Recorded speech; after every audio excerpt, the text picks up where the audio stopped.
Yeah.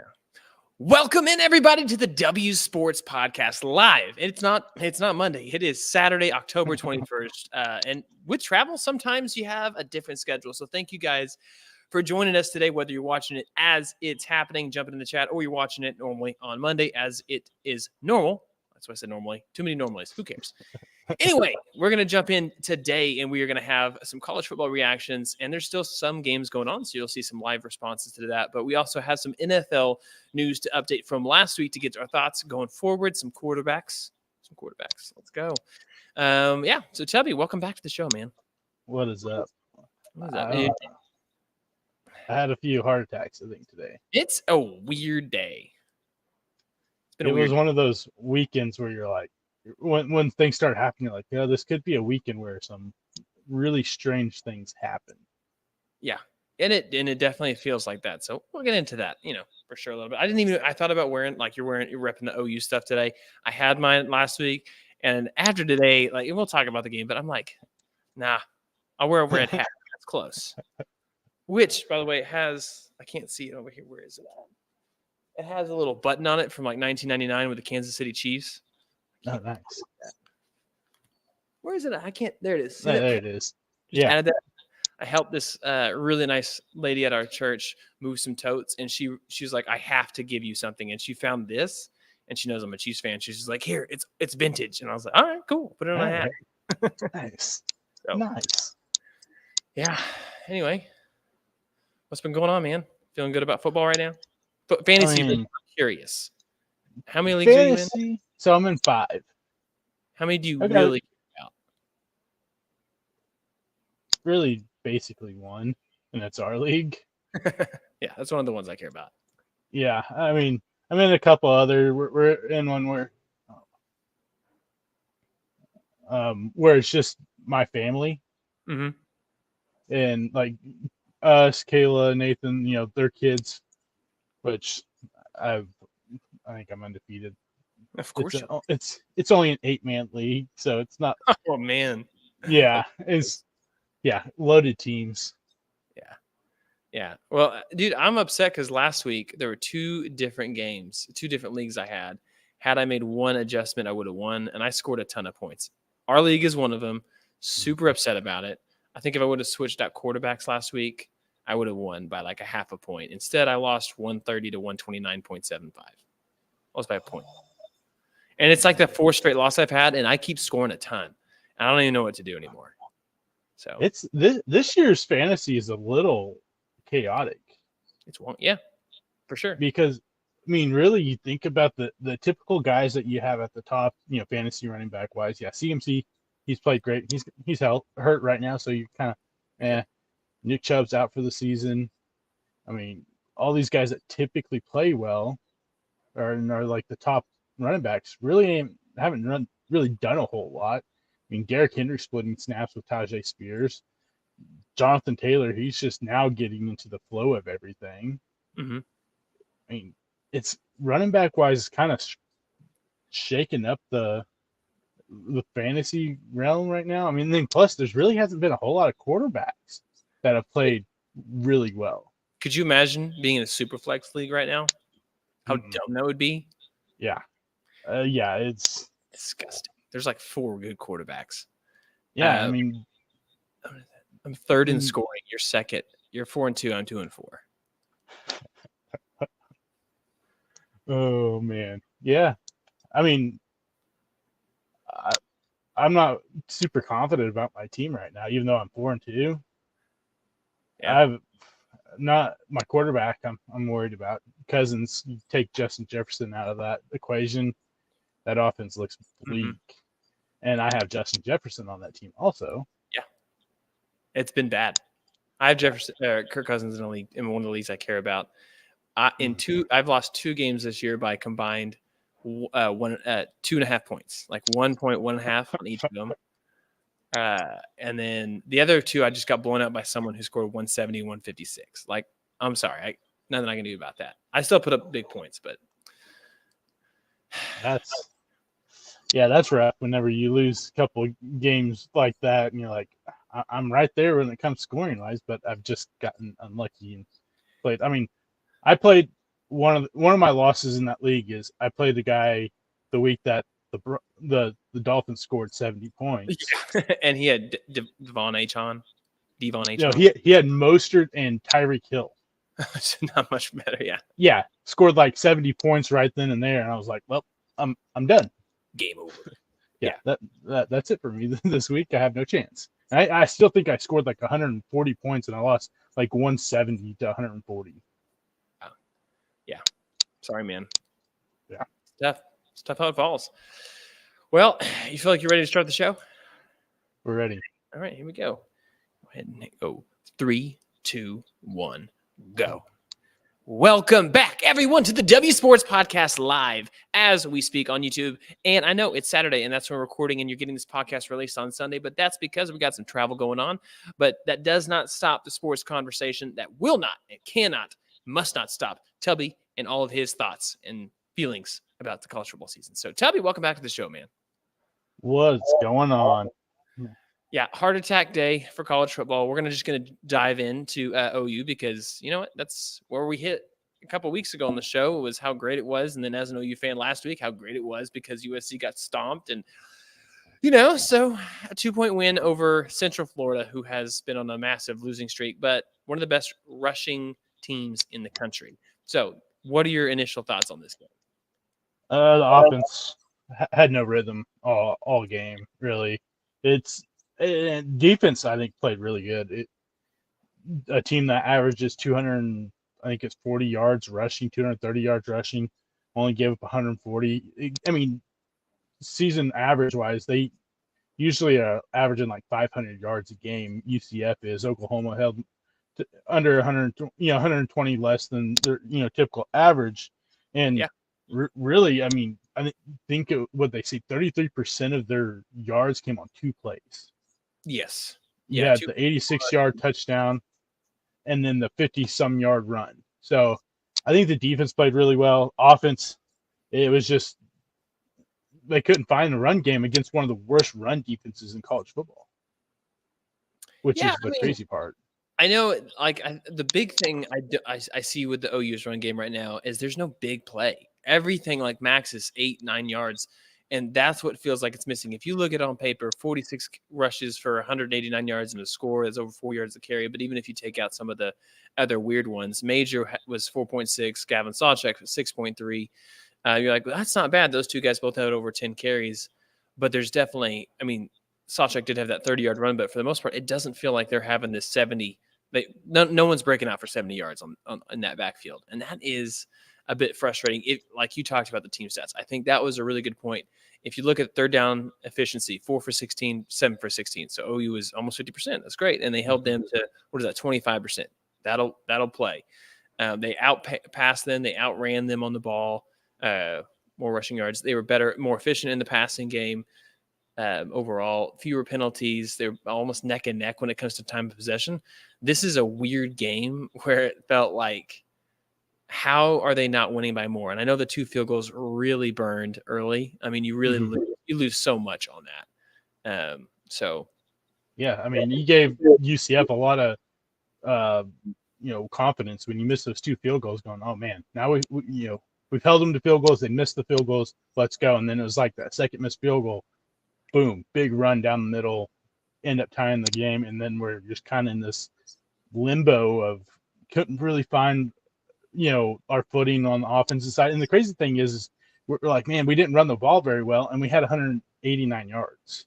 Mm-hmm. So it's just, I feel like, there's just not this impactful running, I think, is the biggest problem. And we don't really have the guy that would go, okay, that's who we're going to when we need the, big plays on the ground. Tyree Walker, at first it was reported he was out for a personal reason, then come out afterwards. Venables said he ended up getting suspended by the team for getting into an altercation with someone on the staff, so he was out for this game. And you could really tell, I mean, Majors wasn't completely healthy. He was dealing with a shoulder injury, and you're like, okay, we get to see Sawchuk play. First drive kind of, I think, killed his confidence early. The Wildcat, missed snap, then drop pass, and we didn't really see him a whole lot there. And then it was like second half, towards fourth quarter when they kind of started getting the ball going on the ground, And another thing is they shifted in some guys on the offensive line again. You're down starting right guard, McCade Matower. He was out this game, and you had Devon Sears come in and start right guard. He kind of struggled. They blew him up quite a few times. About fourth quarter, they put in Savion Byrd, who had been starting at left guard, was hurt, and then finally kind of got back, from the injury, and he came in, and it was like that whole right side kind of just opened up again. And so this, I think, is the offensive line they need to go with going forward. Matower's good and all, but I just feel like those two guys on the inside, Green and Bird, bring a different type of energy and kind of just nastiness on the offensive line that we kind of need, especially with not really having an idea who the top running back is going to be from week to week. Yeah, and when I look about Dylan Gabriel, last two possessions in the fourth quarter, and not excluding the kneel downs, right? 2 touchdowns, 65-yard drive, 75-yard or 80-yard drive on the second one. And yeah, it just jumped into it. Hey, Tim, man, welcome to the podcast, man. Yes, it is. We got a travel schedule this week, so thanks for jumping in with us, man. What's up, Tim? So ice in his veins, he's still getting the job done. And it, like you said, with the offensive line, it really felt like they found a good rhythm. One of the biggest things was OU in the red zone again had another massive stop, and that taunting penalty.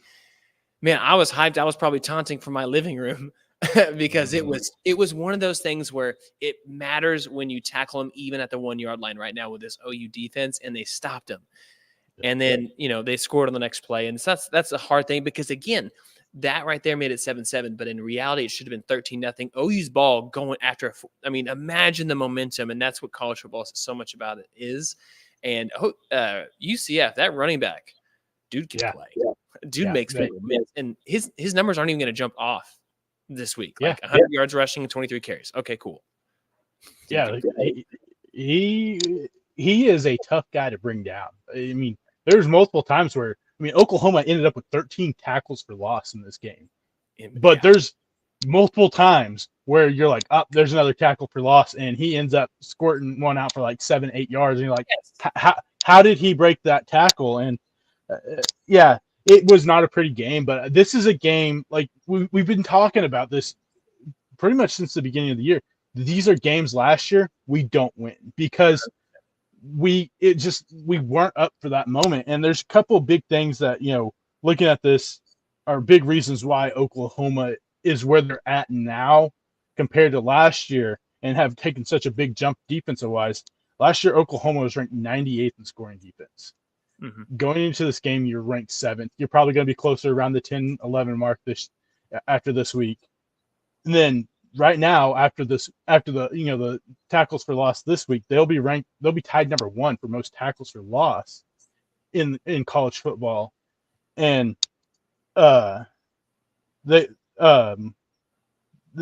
dropped their points, defensive, scoring from 30 points per game to 16. You completely almost shaved half. And it's showing that this defense has really taken this huge step forward, really bought into the Brent Venables way of doing things. And we've seen a different step from Dylan Gabriel from a year before, where on these big drives in the fourth quarter, when we're down or, we're in tight games, we're not getting those first downs. We're not sustaining the drives. It's a different Dylan Gabriel where he has this confidence where he's like, okay, we're down 4. It's okay. Cool. We got this. Yeah. And march down the field, scores touchdown, next drive, get the ball back, march down the field, scores another touchdown. Yeah. And in the fourth quarter, like when it matters, he's making those. Like you said, last year we weren't.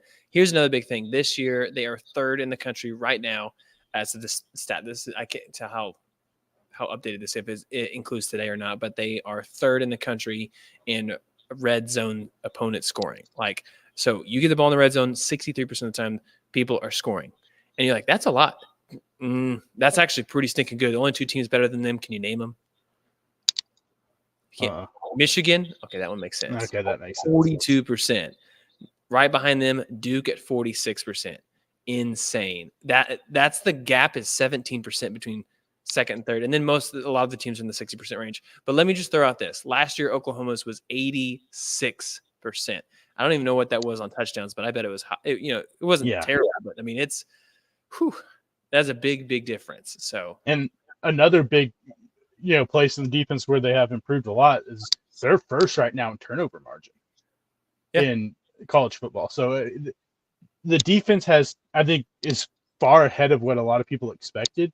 mm-hmm. But we kind of knew going into it, year 2, this is when Brent Venables defenses really start getting their footing, and you start seeing the Brent Venables way and culture come into play. And yeah, it's an ugly win, but you got to win those though.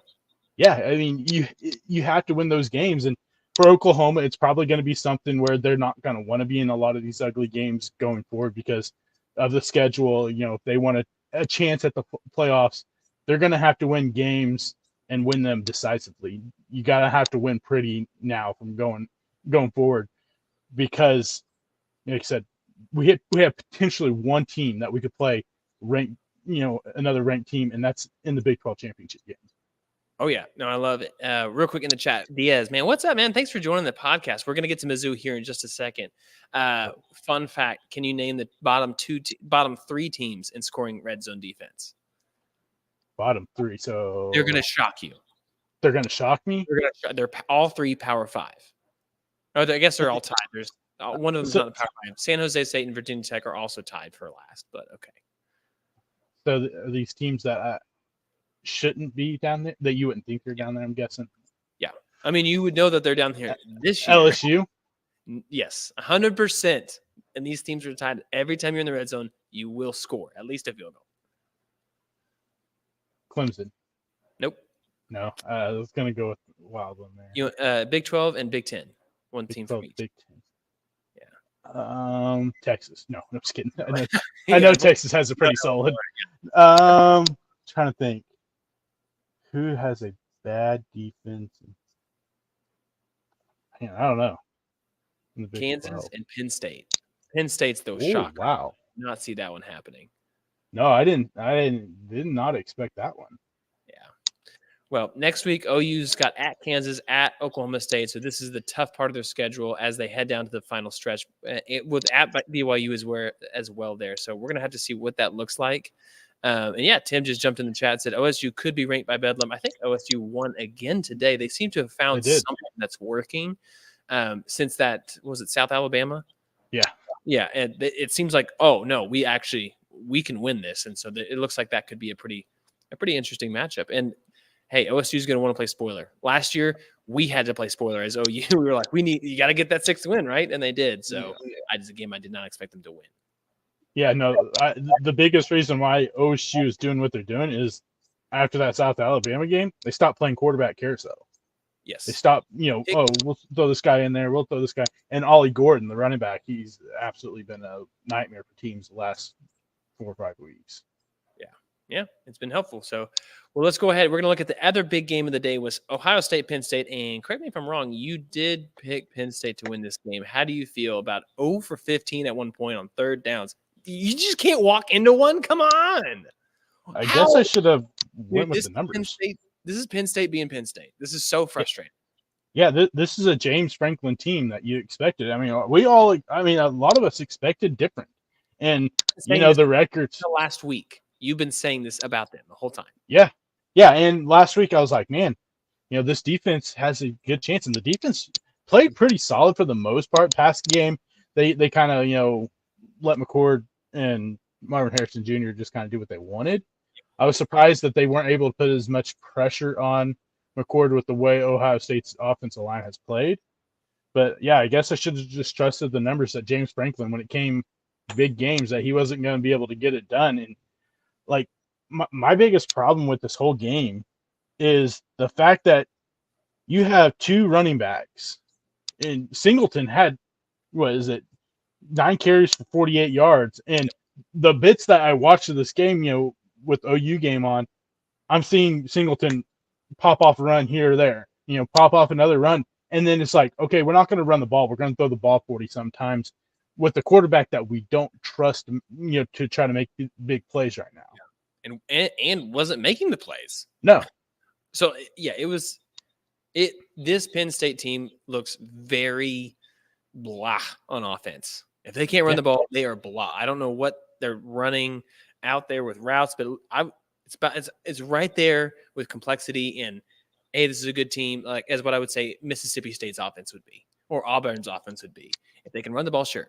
But if they can't do anything else, they can't do anything else. And if they have to pass the ball, they're screwed. Like the game, there's no way that they can get back. 20-12, Penn State loses. They're going to be able to. Indiana's one of the worst teams in college football. Then they get Maryland and then Michigan. You're probably going to lose that game, even though you're at home. Yeah, I mean, honestly, this wasn't Ohio State played better than I expected. I expected them to lose this game, but it wasn't like I watched Ohio State and went, man, this is a really good team. Yeah, I still think that there's some questions with this team, and the defense is better this year, a lot better, but I still feel like Michigan is going to be able to run the ball at will against that defense because, like I said, there's when you watch this game and you see Singleton bust out these runs, and you're like, why aren't you just feeding the ball to the guy? Because he almost averaged 6 yards a carry, and you stop handing him the football for some reason, and it's not like you were getting blown out, like most of these teams do. You were in the game for pretty much up until like the last, until you fumble, until Allard fumbled and you returned it for a touchdown. Or no, I'm thinking different game. Never mind. But I mean, still, you're in this game, and then all of a sudden it was like, we're not in this game. Yeah. Well, did you think that should have been a fumble though on McCord, or no? Did you? I guess I didn't see that part. So it literally was 3-3 third quarter, second quarter, and it looked like he got sacked, and it looked like it could have been a fumble or the whole forward pass thing. Ball runs out, scoop and score 6, and then they reviewed it and they took it back. So it was one of those like I could have seen it going either way, and the fact that it was ruled one way and was overturned, I thought was kind of surprising. But that was a huge momentum thing because they just didn't have anything. They had nothing going for them, and I felt like even then Penn State at the end was taking way too long to take shots. I know they scored and then had like 30 seconds left on the clock, but they took way too long knowing that if you score a touchdown, this is a one possession, you can get the ball back. And they just didn't have any rhythm, any care to like really push the ball. I thought that was really surprising. Yeah, I mean, you had 6 yards on offense before the final 2.5 minutes of the fourth quarter in the second half. Yeah, that was bad. Yeah, I mean, how are you only getting 6 yards when Singleton's averaging almost 6 yards a carry? Yeah, I know. Give him the ball twice, you'll be fine. That's what kind of blew my mind is that, like I said, you watch that game and you're like, man, Singleton was kind of chewing him up a little bit, and then it was just kind of, let's give the ball to Aller and let him just throw the ball 40 sometimes and see what happens.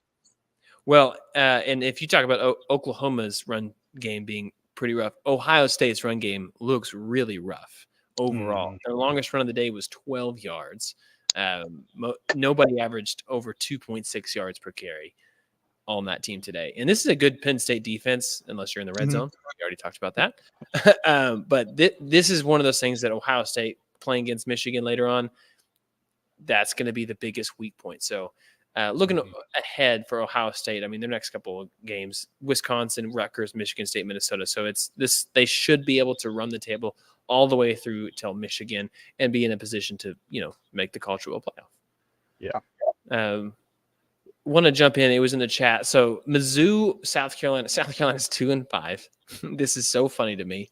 And Mizzou looks legit. I don't know, like a legit team in that division in the SEC. So how legit are you considering them as a threat? I think that they're probably more of a threat than we expected, obviously, at the beginning of the year. I mean, you lose the big game to LSU.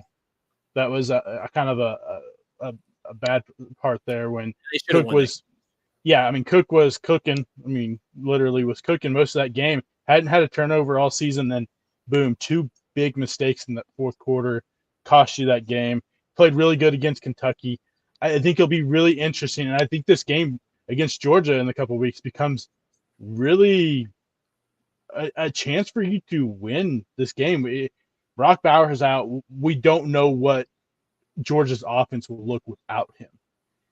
Can uh, Carson Beck in the run game, can they find something? Can Dominic Lovett, Ra Thompson, these guys that we talked about at the beginning of the year, you got these big transfer wide receivers, haven't really showed up this year. It's going to be, what can this offense do without possibly the most dynamic offensive weapon in college football, maybe outside of Marvin Harrison Jr. Yeah, and I like what Diaz put in the chat. He said bye week this week for Mizzou, then they get Georgia. While Georgia's still got to focus on Florida this next week with their game, so they're not able to look forward and plan ahead. So that might benefit them a little bit better. But it's at Georgia, so it's going to be a dogfight. You like that dogfight? Maybe the Tigers are only bringing cats. Who knows? So hopefully they come ready because Mizzou looked good today. A big win. South Carolina or Texas Tech, who is bigger disappointment this year for you? Oh, South Carolina. That's just so bad.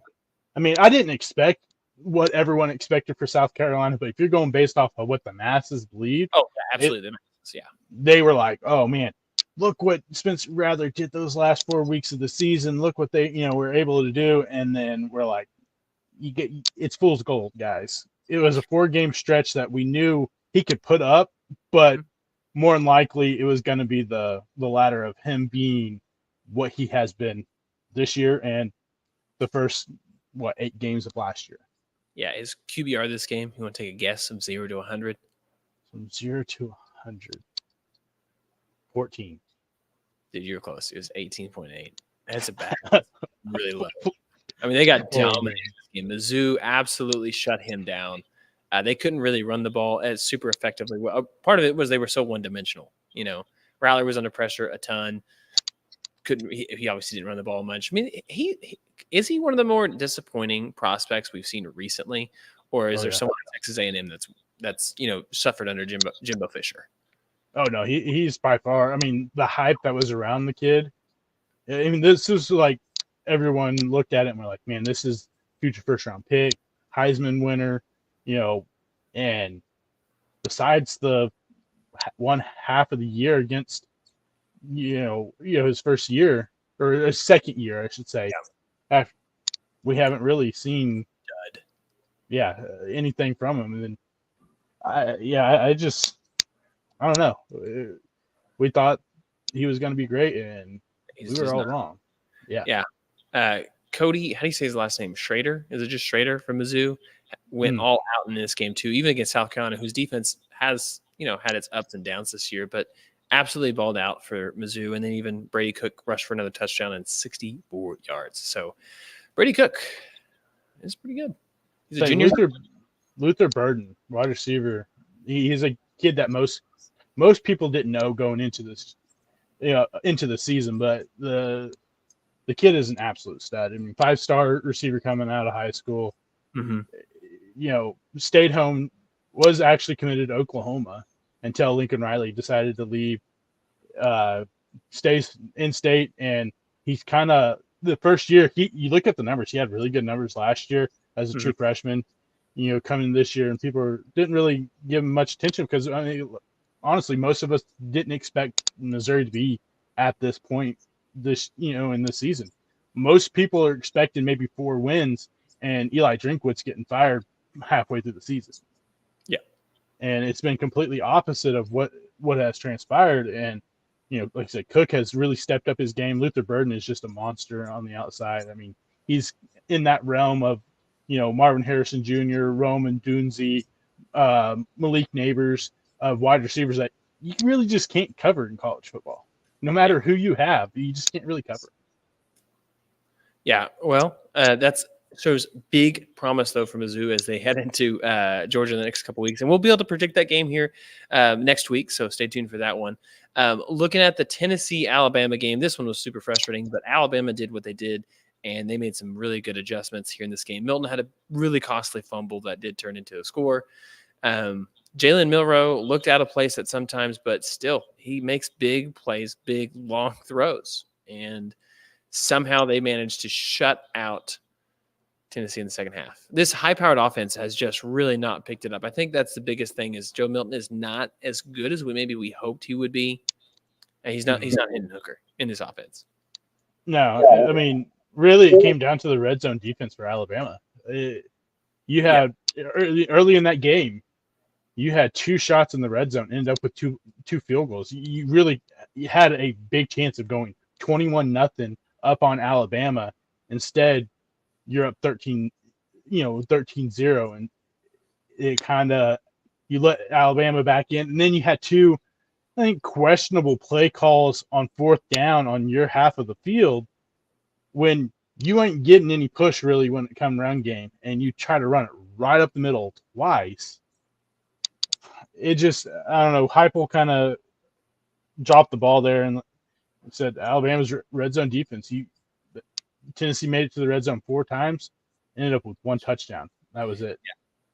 Yeah, and it's one of those frustrating things because Tennessee had put themselves in a position to win this game going into halftime, and obviously it's halftime, adjustments happen, stuff like that. But and I'm like, man, maybe we are still seeing Alabama have some rust. The offensive line still looks like it's in shambles constantly, but they still found a way to win. They still found a way to win. I'm telling you, you have to stop the big plays. If Milton doesn't have those big plays, that offense becomes really mediocre. And he was able to average 10 yards a pass, and you had a couple, one go for 40, one go for 30, a couple big plays there, and it kind of is what that offense has to do, because if you don't, I mean, they don't have much of a run game. Yeah, and McClellan had over 100 yards, but it really wasn't an efficient 100 yards. And really run-wise, they haven't been able to run the football a whole lot this year. And it was just, Tennessee had it there in their hand, and they just kind of fumbled it. Yeah, this has been a disappointing season for Tennessee. Not as disappointing as maybe people thought South Carolina was going to be, but it still is 5-2 at this point in the year. They lost to Florida again, Alabama again. Well, after they beat them last year in that shootout. I don't know. I think for Jalen Milroe, they threw that stat up on the game that all of his touchdown passes have been 10 yards or further out, which to me says, hey, I mean, one, he hasn't had a whole lot of touchdown passes. I think he's 11, so he's not like, all of them, but very big play dependent. And if you look at him going forward, what will it look like in those big games if you're in goal-to-go situations? Are they going to only be able to run the ball? Is he going to be able to execute those in those plays? Because that is where we have seen him struggle. So we're going to have to see what that is going to end up looking like for Alabama as they go in to next week. Who are they playing next week? I think they have a bye, then they play LSU. That is right. Bye, then LSU. So, yeah. We'll see how that goes. So, do you think they still have a legit chance to sneak their way back into the playoff? I mean, you look at the record and stuff. Yeah, they have a chance if they can somehow win out, but that's more than likely going to entail them beating Georgia in the SEC championship game. Beating LSU in a couple of weeks. Yeah, realistically, they have a chance, but do I think this is a team that should? Probably not. I feel like there's something about this team that, you've only lost 1 game, but your offensive line's not great. Your quarterback isn't great. Their defense has really stepped up the last few weeks, which is good for them, because at the beginning of the year, we were like, man, what is this Alabama defense that we haven't seen for, seen in years? But I don't know. Maybe they're good enough just to win big, games here and there and put themselves in that discussion. I just don't know if they can beat Georgia even without Brock Bowers. What's crazy is in the division, if they beat LSU at home, by the way, they will clinch that division. So they'll clinch a spot in the SEC championship game with 3 weeks left. That's just crazy. Yeah. So, yeah. All right. Well, we're going to keep moving on. Texas played Houston this week. That game was a lot closer than you'd expect, much like it was for OU. What were your takeaways from this game? Texas isn't good. No, that secondary is bad. Huh? That secondary is bad. Yeah. Well, I don't know how they can give it that. They can be that bad when they know that Houston can't run. Right? I mean, you almost lose this game, and Houston only had 14. Up until that, last drive for Houston, they had -8 yards rushing. Yeah, I don't know how. And Houston got absolutely jobbed on that spot. He got the first down. Clearly got the first down. The fact that they don't even review it is insane. But, Quinn Ewers going down could be big deal. It didn't look good, him coming out of the locker room, no shoulder pads on, not really being able to support the shoulder a whole lot. I don't know how it happened. I mean, he hurts his throwing shoulder whenever he lowered his right shoulder to brace for a hit. I'm not quite sure how that, works, but he got up, looked like he was fine, then he walked over to the sideline and was like, that kind of hurts. Yeah. So maybe he broke his collarbone is something. But that would be a nightmare situation for the Texas. Yeah, I mean, Arch Manning isn't the one who's coming in right now. No, you got Murphy coming in, which I mean, he's a dynamic quarterback. He probably doesn't have the passing prowess of, I guess, of Quinn Ewers, which isn't great. I don't know if that's like a compliment. Maybe that's a good thing. No, he's not quite the passer that Quinn Ewers is. He's more of he's a big body, kind of the KJ Jefferson, Cam Newton type build quarterback. But yeah, if they lose him, they're gonna be a lot closer in these games than they would expect going forward. And he's redshirt freshman, I think, right? Mm-hmm. So I mean, he doesn't have a whole lot of experience yet, which I mean, could be fine. I mean, they have BYU, K-State, TCU, Iowa State, Tech.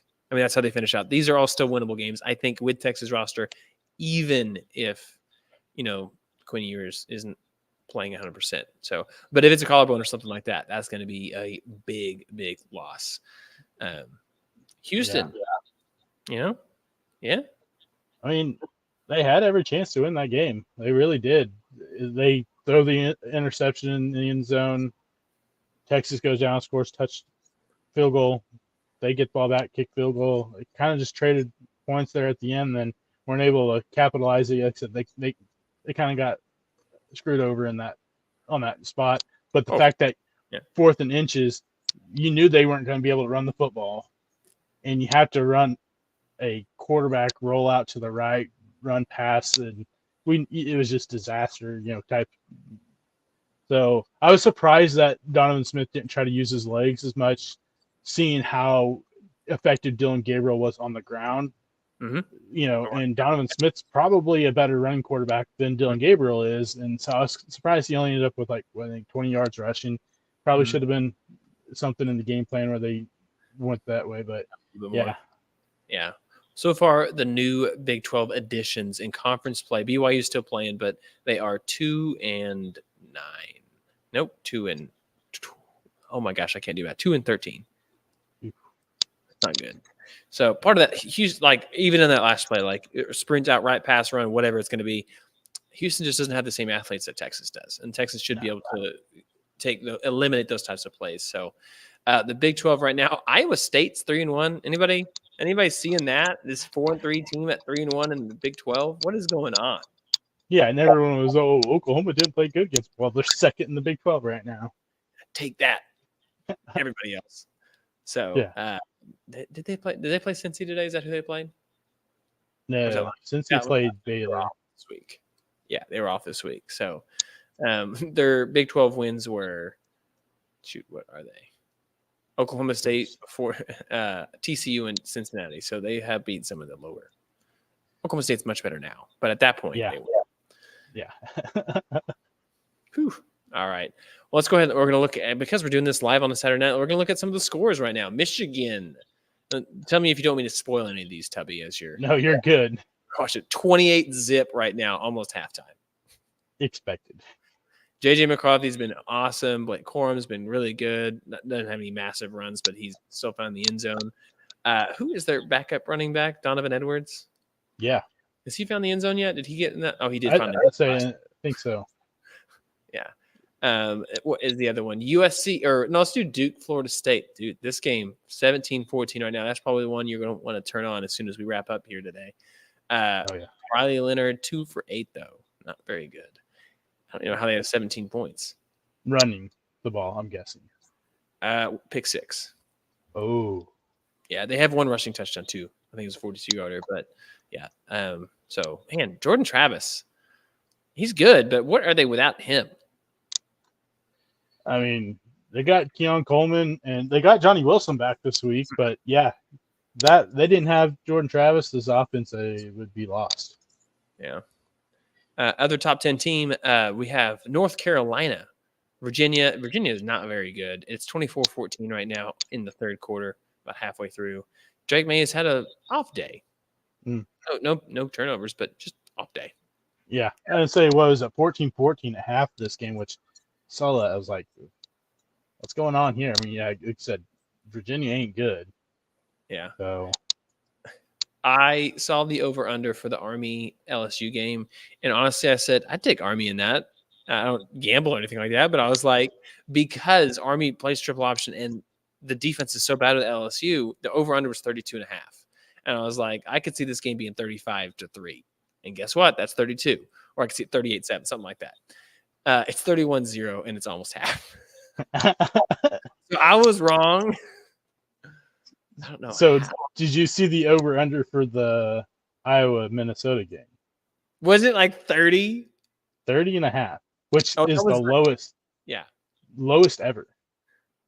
Yeah. And the crazy thing is, they broke their own record that they set last year. When they had 2 games last year where the over-under was 31.5. Once against Minnesota and another one against Kentucky. Yeah. And guess what? They smashed the under. 12-10. Minnesota wins. Take that, Iowa. Oh my God. Did you get the chance to see the so-called fair catch? I did not see it. Let me see it real quick. I'm gonna pull it up. Okay. I mean, I get maybe what the ref saw, and he kind of put himself in that position. But I mean, he's pointing, but he's got the one hand kind of making a like get out of the way motion. Dude takes it for a touchdown, 90 yards. Call it back. So you call the fair catch. Yeah. And you're like, wait, what? Oh, left arm because it was sideways. Yeah. Yeah, he was saying get out the way, you know. Yeah. Oh man, that sucks. Yeah. Only that sucks. But also, how many yards of offense did Iowa have in the second half? Can you guess? 8. I don't know. You're 6 over. I'm 6 over? They had two offensive yards. Oh my! In the second half, the leading pass yards was Minnesota's 126 yards passing. This is disgusting. What are we doing? Take Iowa's football team away. Well, I mean, it's not the ugliest. It's not the ugliest Power 5 game of the week. I don't know, Mississippi State, Arkansas. Did you see the final score of that game? 7-3. 7-3. Not score more than that. How? They have a better quarterback. What are we doing? And the thing is, Mississippi State starting quarterback didn't even play. They had a backup quarterback in. They fumbled on the 2-yard line. Like on their 2-yard line. Yeah. It absolves Garrett of the snap against who was the team where he snapped it forward whenever it was like pouring down rain. Yeah. Mikoshi, when he snapped it forward. I forgot about that. How do you snap it forward? The dude snaps the ball and it goes like 2 inches backwards. Yeah. I'm like, how does that even? How do you even do that? I mean, you can at least, if you lost it, push it backwards like 5 yards. No, he snaps it and it literally drops between his legs. Didn't hit his butt either, which was the crazy part. Yeah, it was like he just dropped it. There you go. Yeah, I saw this picture. Sorry, my dog just unplugged my charger. I saw this picture of our old high school's football team, and they were like senior night, and they had pictures of each of the seniors on Facebook or whatever. One of them was the kicker, and I'm sure he plays other positions, but this is the best photo they chose, and this is a kickoff. I kid you not, the ball is in the dirt 3 yards in front of the tee. I'm like, why did they choose this one? Anything else? Photoshop the football out. It made me laugh because it reminded me of when the kick. And the it went negative yards. The kickoff went behind the kicker. Spinning and end up behind you. Incredible. Yeah, I mean, how do you not like take a picture of him about to kick it off and go, there you go. That's a much better picture than immediately nose diving into the ground. Yeah. Oh man, I would like to point out real quick when I said over under for the LSU, I meant the spread. Yeah. My bad. Oh, yeah. Okay, gotcha. 32.5, not over under. So the other game right now, Ole Miss Auburn's tied 14-14 at halftime. Ole Miss number 13 Whoa. right now. Jackson Dart has not gone over 100 yards passing in the first half. So Auburn's defense at least has held them to that, despite being a terrible offense that Auburn has right now. Yeah. I mean, they held Georgia in check for most of that game too. So the defense is at least somewhat, especially if it's at Auburn. That playing Jordan Hare is a tough place to play. Yeah, that's true. All right, you want to know what the USC game score is now? Yeah. Again, he did not play, which makes sense. Cam Rising. Yeah, Cam Rising. Riley Leonard is what I almost said. It's 14-14 right now. USC does have the ball. Caleb Williams has looked, so far at least, flawless. Really? 14-14. This is a Utah team that is bad on offense without Cam Rising. I don't know how they already have 14 points. Yeah, no, I mean, they definitely are not a good offensive team. Shouldn't be ranked higher than USC. I mean, probably not, no. Yeah, I don't think I would rank them higher than USC, but we'll see what happens. I hope they lose. And then, I mean, so we talked last week about the whole thing with USC and the guy like, oh, something's going to come out at the end of the season. We're going to be like, oh, that's why the team was so disconnected. And then the article from the LA Times, well, now Dan Patrick's reporting that Lincoln Riley's agent is putting out feelers about Lincoln Riley going to the NFL. Of course he is. Dude doesn't want to. Yeah, totally makes sense. Can you hear that? Oh yeah, mute this. This is a FaceTime call. Friend, not to me, but to my wife, and I'm using her backup laptop. So profile. So the only way to get it to go away is if I hit decline. Yeah. Crap. You can definitely. Dang it. So it's kind of what everyone was expecting right now. And supposedly that if this part's true or not, I doubt it, but they're like, oh, him and Caleb Williams are a package deal. I'm like, how are you seriously going to facilitate that part? I mean, but there's been some things with Caleb Williams this year that are kind of big glaring problems that weren't what we expected, like him in against man coverage, being blitzed and stuff like that. His numbers are extremely down compared to the year before. Like he was, I think, what was it? His QBR whenever he was being blitzed last year was like 89.4, which is pretty impressive.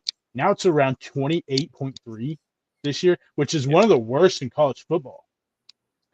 And that is pretty bad. People are, trying to figure out. I mean, I think the offensive line clearly is worse than it was last year, which is saying a lot because the offensive line wasn't good last year. Mm-hmm. But they're like trying to figure out, what's going on. It's just it has so much of the feel of the 2021 Oklahoma team, really.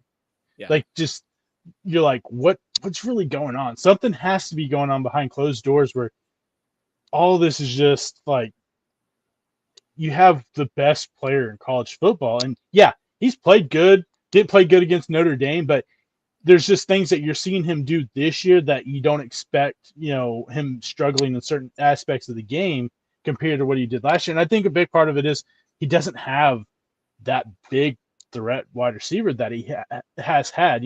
Jordan Addison leaves. You bring in Dorian Singer from Arizona, who you think could step in. He hasn't really stepped in. Taj Washington's a solid wide receiver. Mario Williams, he's not really much.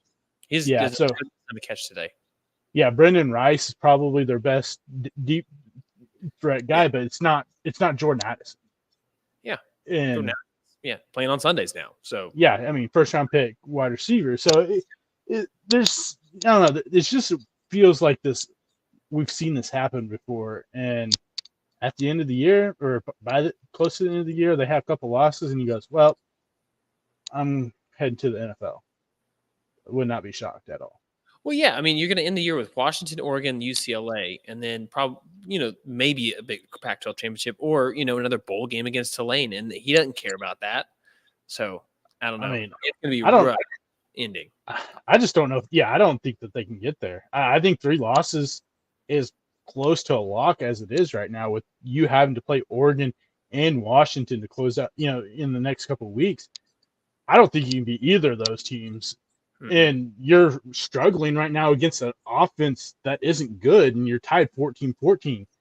I think if you, at the end of the season, you say have 3 losses, I'll be like, yeah, I expected that. To have 4, you go, okay, they lost to either UCLA or Utah when they probably shouldn't have lost one of those games. Yeah. I don't think Lincoln's ever lost that many games. No. I think he's done 3, but I don't think he's done 4. Yeah. And then his team doesn't care about a bowl game. So if they get to 4 and then they make a bowl game and then they don't care about, that could be 5. 8-5. Gross. Yeah. So, all right. Quick question: as we are about a week away from seeing the college football playoff rankings, which really don't matter at this point, but it's fun to talk about. And so here's what we want to do is predict what the top 6 teams look like for the college football playoff as we begin that ranking part of the season. So who you got? So are we doing this based off what we think we have today? Like the outcomes for today's game? Because we still got a few going on. Yeah. And you know what? Here's the thing. If one of them upsets, something crazy like that happens, that's college football. That's okay. But as of the recording, 8 p.m. Central Time on the Saturday, a lot of football left. But what are you thinking? So I've got Michigan number 1. I think Michigan is clearly the best team in college football. Yeah. I've got Washington number 2. I think they have the second most impressive win. Maybe first. I think it's a toss-up between them, Oklahoma and Texas.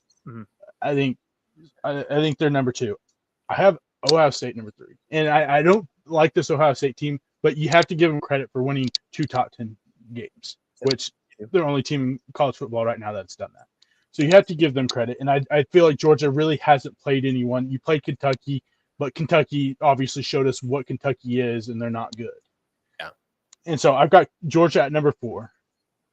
5, I've got FSU as of right now. We'll see what happens in this game.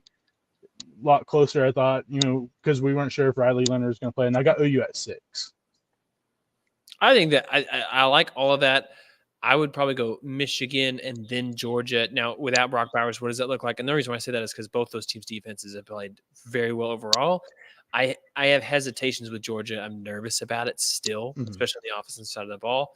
And then Ohio State would be next. And then, Washington would be above Ohio State, and then Ohio State. And then at number 5 right now, I am not sold on Florida State.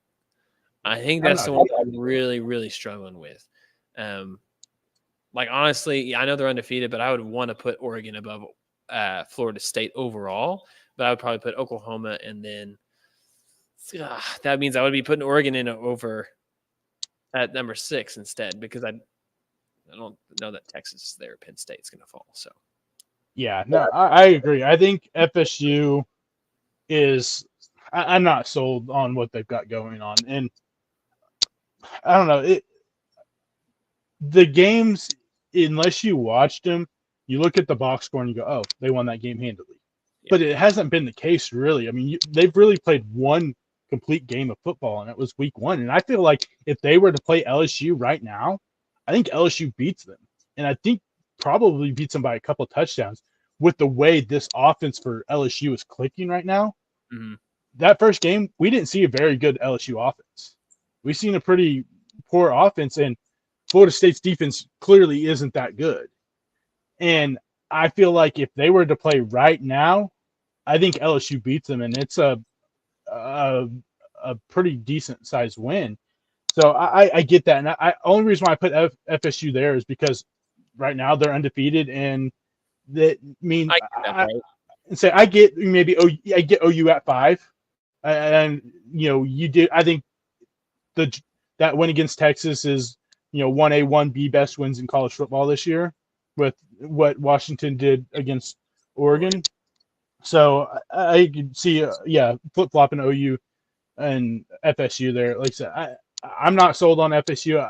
If they are somehow able to squeak out this win, can you beat North Carolina? There's a couple teams. I mean, North Carolina isn't looking great right now, but I don't know. I feel like this is a team that reminds me of Notre Dame from like 3 or 4 years ago, where they're winning games when you're like, you're good, you're undefeated. Then they get into the college football playoffs and they give up like 50 points. Yeah. Yeah, absolutely obliterated.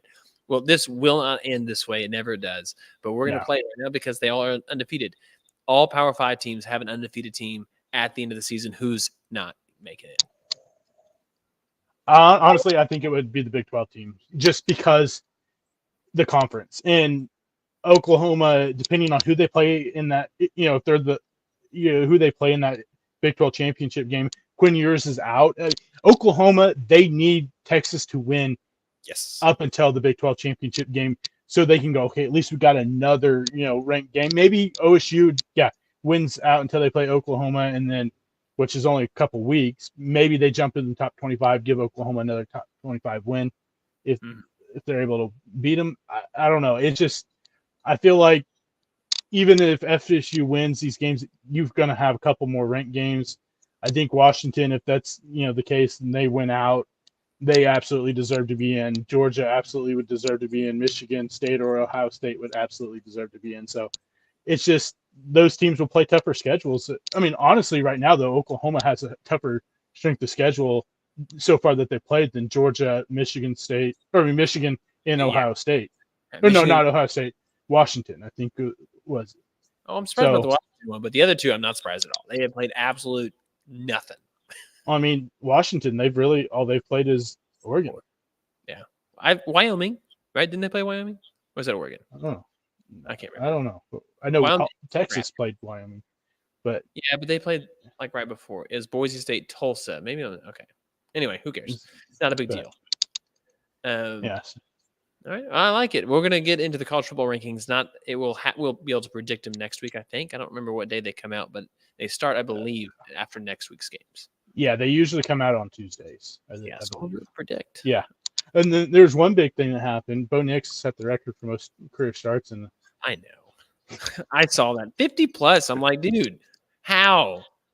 He's just been in the league for so long, man. Been college football 6 years, but the thing is, Dylan Gabriel's right behind him.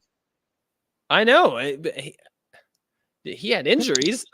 Yeah, and say he missed pretty much a whole season at UCF. And, what he got? Yeah, missed a couple games last year. So real quick before we go, there's one of these all-state, or one of these trivia questions. Who leads active players right now in college football? Most passing yards and passing touchdowns after quarterbacks in college football right now. Passing yards and touchdowns? Yep.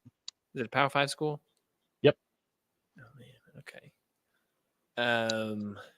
Most touchdowns. I want to say Michael Penix. Penix missed a couple years. Oh, that's right. He did. He was tore his ACLs. Really good one, and then Caleb Williams. I have no idea. I can't even think who it would be. You got to think 6th-year seniors. Dylan Gabriel. Nah, it was Sam Hartman. Gabriel's third. Oh, duh! Damn, I went Bo Nix right off the bat. I was like, it's Bo Nix. It can't be Bo Nix. It's too obvious. Yeah, and then I was like, it has to be Bo Nix, and then they're like Sam Hartman. I was like, duh. That's all the guy did at Wake Forest. For the record, he was Power 5, but he's no longer Power 5. That's true. I mean,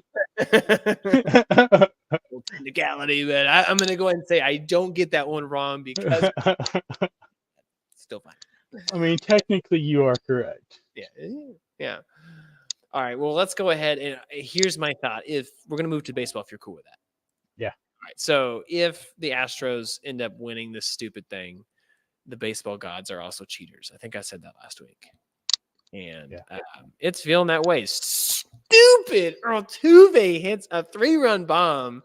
And I'm just thinking the whole time, like, you can't let a Tuve come up to the plate again. And they do. And then it's over. Not alone do you let him come to the plate. You let him come up to the plate with bases with 2 people on. Like, what are we even doing? Yeah. Oh, it made me so mad. Now, are you on the train that Abreu hit Garcia on purpose, or it was just the ball got away from him? The ball doesn't get away from these guys like that. Come on, he also got suspended. I think there's no way he's thrown at him. You're down by 2 runs with a runner on first, no outs. Why on earth are you throwing it? Why would you throw at the guy? Baseball knowledge doesn't go, yep, I'm hitting that guy, because now you put him on. And what happened, luckily for, I shouldn't say luckily. Yeah, I mean, I hate the Astros the most, probably more than most people, because of what happened with the Dodgers. But I don't think there's any logic behind why would he hit him. And he did get suspended. I don't think the suspension will hold up through the playoffs. I think he'll appeal it. They'll end up pushing the suspension to the beginning of next year.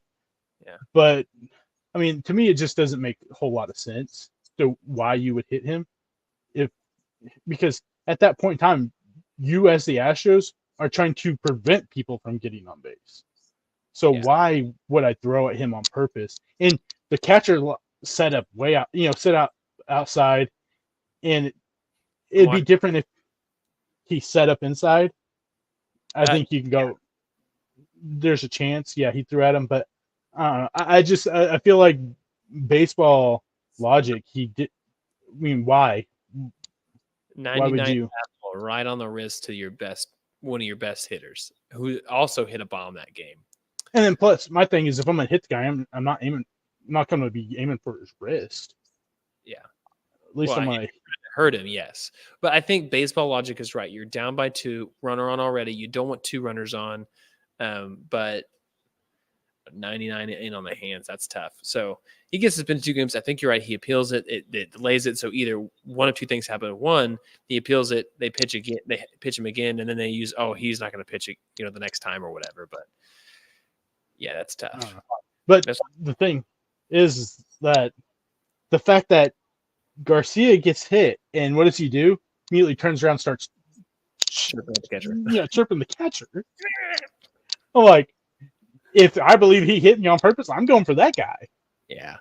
I ain't turning around to the catcher and start yelling at the catcher. And then the fact that both of them got ejected, I'm like, I felt like they ejected Abreu, and so they're like, well, I guess we're gonna have to eject Garcia, because he kind of started with turning around and chirping to, and it just seemed to turn the momentum, and they basically started icing their own pitcher. Clerk sat on the bench for almost 20 minutes after all that happened, and came out and walked another guy, boom, 3-run bomb. And we're talking about a team that, like you said last week, this team is much better on the road than they are at home. And yeah, crazy. Yeah. So do you think that the Rangers can come back and win or no? No. Yeah, I know. Baseball gods are cheaters. That's all I'm saying. All right. Diamondbacks, Phillies, 2-2 going into today. It is 2-0 right now as we speak.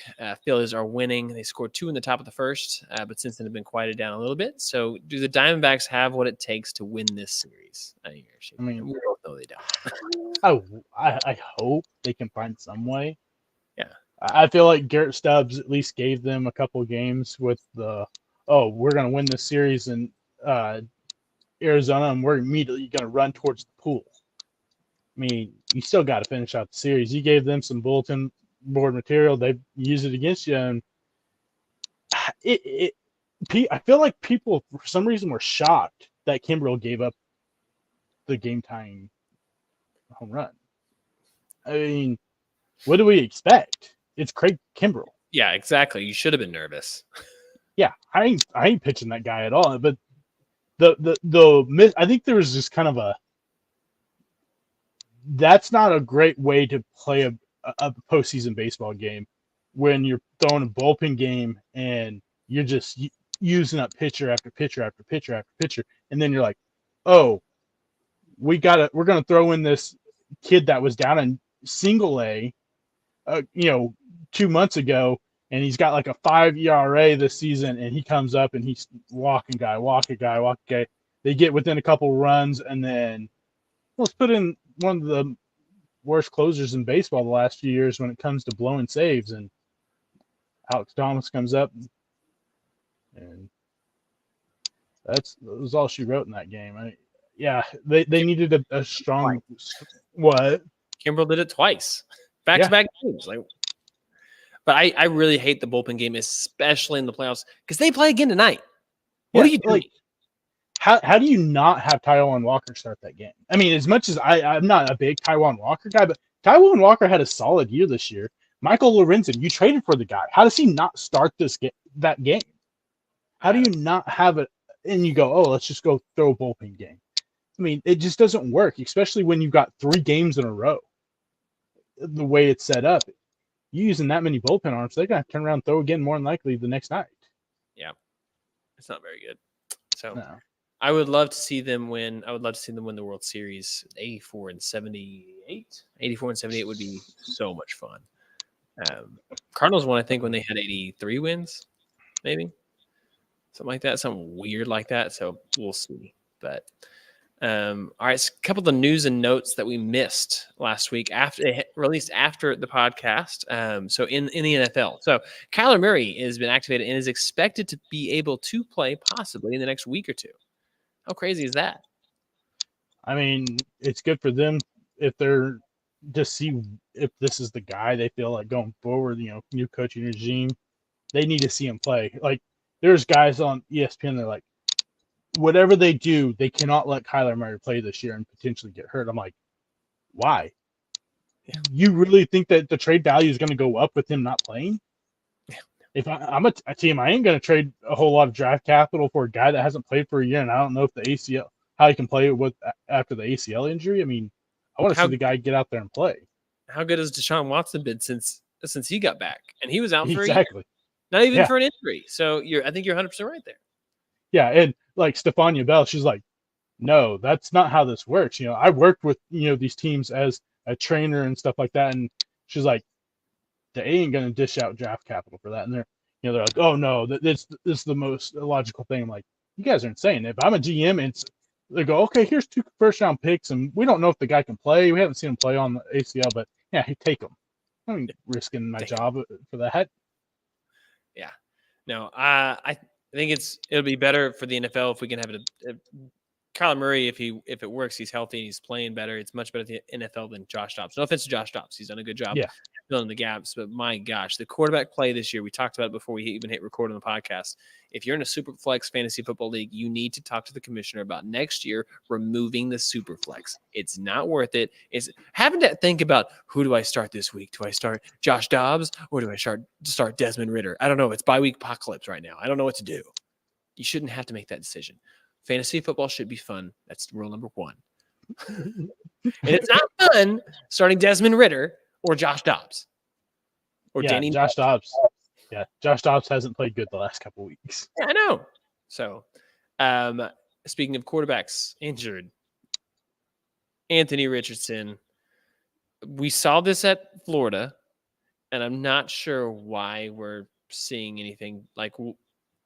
I'm not. It sucks. You never see, especially an athlete get hurt. I am not surprised as that he did get hurt. I didn't think it was going to be this serious that he'd be out for the rest of the year. But man, that stinks. Yeah, I mean, you basically washed, rookie year, and now you're hoping that the shoulder injury doesn't really linger the rest of his career. The fact that we know he's going to run the football, but man, he got. He played 4 games. He technically played 4 games. Mm-hmm. He had to leave 3 of those games because of injuries. Yeah, that's not good to start your career. And I mean, mobile quarterbacks. It's tough when it comes to NFL because if you're not durable, I mean, even if you are, Cam Newton, the first 4 or 5 years of his career, he was a good quarterback. And we see him start, dealing with shoulder injuries, ankle injuries, this. And then it was like he dropped off the face of the earth, and you're like, you can't even think about playing this guy. Mm-hmm. And it's what I'm afraid we'll see with him, possibly, Lamar Jackson. It's tough when that's the main facet of your game is to run the football because that's what you're going to want to do. you don't want your quarterback taking that many hits, and you spend the third pick in the draft on the kid, and if this is the, what's going to happen going forward, it's not going to look good, especially if, say, one of these guys that got drafted behind him end up popping off and being a good NFL quarterback, and go, what could have been? Yeah, and the hard part is the longer you play throughout the season, the more dinged up, banged up, injuries, nicks, scratches, things like that you're going to have to play through. And that's just hard to look at and know that mobile quarterbacks, it's more likely that that's going to happen. So it's like, well, how do you get better about that? How do you protect yourself? Because that's the name of the game. Like even Josh Allen, he's done a good job, but he's been nicked up constantly. But he's done a better job, I guess, of taking care of that part of it. But yeah. And the problem for Richardson is that he doesn't try to avoid the contact. He tries to initiate the contact when he's running the ball. 50. Yeah, it absolutely. Yeah, you're like, I'm bigger than this guy. I'm gonna take it at him. But at that point, it's much better if you just lay down right there. Not try to run through the guy. Maybe you lose a yard or so, but you're gonna, save your body more going forward.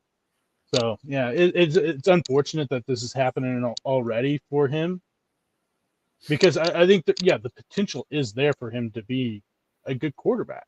Mm-hmm. But now you've already dealing with a season-long injury, a shoulder that he's already had surgery on before in his career. I think maybe twice before this. So yeah, it's definitely not looking great at that part when it comes to the injury-wise. So yeah, it's not something you want to see, especially with a kid that this is his first year in the NFL. Yeah, no, I hear you. I hear we had a quick chat at the end. Ollie Gordon with all those runs. Ollie Gordon the second. Sorry. So yeah, Ollie's been the biggest reason why this offense has looked as good as it has been for Oklahoma State the last few weeks. He is really come into his own. They've been able to get him the football. He runs with power. The kid is hard to bring down, and especially when it comes between the tackles. He definitely is the reason why they're sitting at 5-2 right now. Do you feel like he's one of the biggest reasons why you're not saying Mike Gundy's on the hot seat? Mm-hmm. Yeah, absolutely.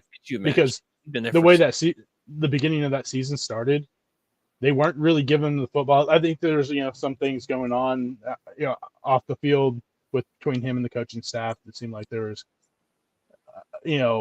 something going on there, because the Arizona State game, the first half they had 0 yards rushing, and they finally started getting him the ball. They stopped playing the quarterback carousel, because if he doesn't start playing the way he does, the quarterback situation probably doesn't resolve itself the way it has the last few weeks, and they're probably still throwing guys in and out, and Gundy's probably sitting at maybe 1 or 2 wins, and you're like, okay, it's inevitable. He may be on the hot seat, may get fired after this year. But yeah, Ollie Gordon's the only reason why is the biggest reason. I shouldn't say the only reason. Biggest reason why that offense is played as good as it has the last 4 weeks or so.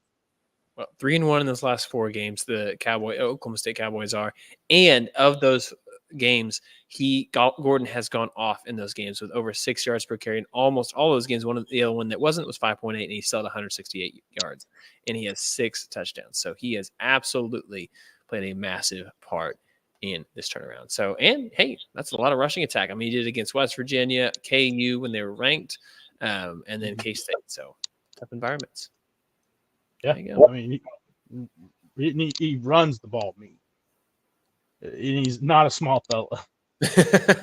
No, he's not a small fella. I like that. That's a good tagline. Well, guys, we know that this was kind of a random episode. If you're listening to it and it's Sunday, you're like, oh, this is great. Well, we appreciate you downloading the episode with some travel, but we will be back next Monday on the 30th. I believe that's the 30th. We will be back with another episode of the W Sports Podcast. We appreciate you all listening. Make sure you subscribe wherever you're subscribed to podcasts and you're downloading them. We always appreciate that. And join us in the chat, because you all are what makes this so much fun, especially with your questions, your predictions, everything there. Anything else, Tubby? Nope, I think we're good. We're good. So till then, we'll see you all next time. See ya.